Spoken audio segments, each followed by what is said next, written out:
NTIA streamlines environmental reviews for broadband projects. Net neutrality on this month's agenda at the FCC.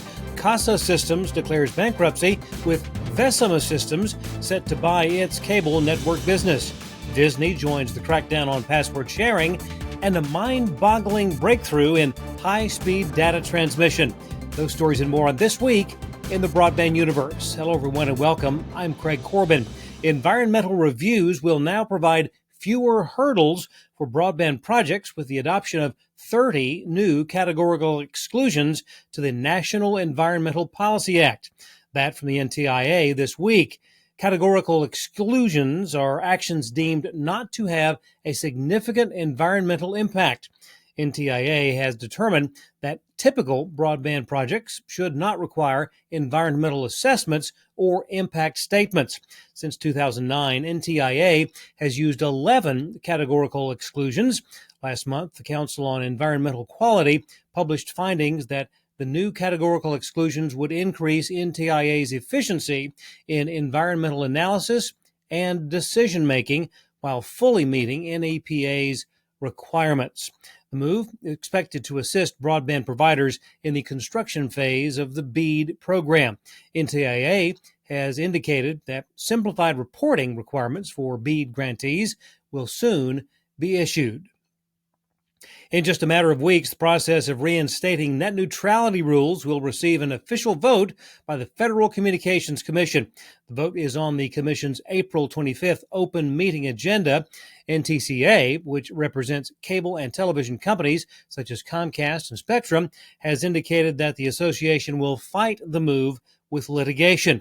Net neutrality rules were first introduced in 2015 and designated internet service providers as Title II companies, similar to gas and electric companies, which receive far greater oversight. And over Massachusetts-based Casa Systems has filed for bankruptcy. The network technology vendor will sell its cable network technology business to Canada's Vecima Networks in an asset purchase agreement. In a separate deal, Casa has agreed to sell its 5G core and radio access network assets to the Lumen Group, another Canadian tech company. The U.S. Bankruptcy Court for the District of Delaware will oversee Casa's restructuring. Casa Systems stock dropped below $1 a share last August, and NASDAQ was threatening to delist the company. As for Vecima, they're looking for the acquisition of Casa Systems to help them challenge Harmonic, which controls 98% of the market for virtualized CMTS, or cable modem termination systems. Disney Plus will soon begin charging subscribers if they want to continue password sharing. June will see the rollout in a handful of countries and markets. An expansion to cover all subscribers will commence in September. Rules against password sharing began in January last year. Netflix was the first streaming service to charge users for adding extra viewers.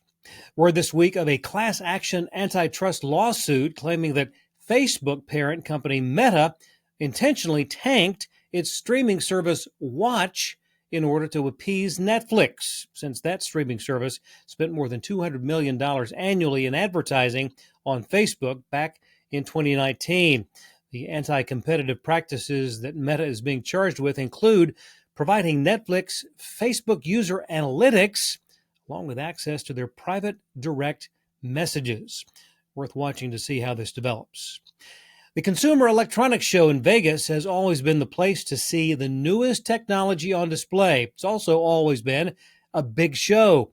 Attendance data just released by the Consumer Technology Association reveals record-breaking numbers yet again. 138,000 participants from around the world and 1,442 companies exhibiting on the show floor. There were more than 56,000 international attendees, 5,355 members of the media, and 302 of the Fortune Global 500 companies represented. Google's podcast app is no more. As of April the 2nd, the app, which was installed in more than 500 million times on Android devices worldwide, was shut down. The company advised users to migrate their subscriptions to YouTube Music. This is similar to the move back in 2020 transitioning music listeners away from Google Play Music over to YouTube Music. Liberty Media has acquired MotoGP, a Madrid, Spain-based motorcycle racing championship company. Liberty, chaired by John Malone, will have 86% of the company, which will be attributed to Liberty Media's Formula One group tracking stock. Enterprise value of the transaction, $4.5 billion. Viewership numbers from the NCAA's men's basketball tournament have vaulted TBS to the top of the primetime cable ratings, just edging out Fox News. Rest of the top five, ESPN, MSNBC, and HGTV. And finally, if you think you've got a fast internet connection, it really doesn't stack up to the download rate just achieved by Aston University researchers in the UK. Using an optical processor operating in the E and S band ranges on a single standard cable, the team hit a transfer rate of 301 terabits per second. That's 301 million megabits per second. Commercially available fiber cabling utilizes C and L bands to transmit data. The research team has developed optical amplifiers that operate in the E band, which in the electromagnetic spectrum sits right next to the C band, but it's about 3 times wider. That's some fast internet. Well, thanks for watching. See you next time on This Week in the Broadband Universe.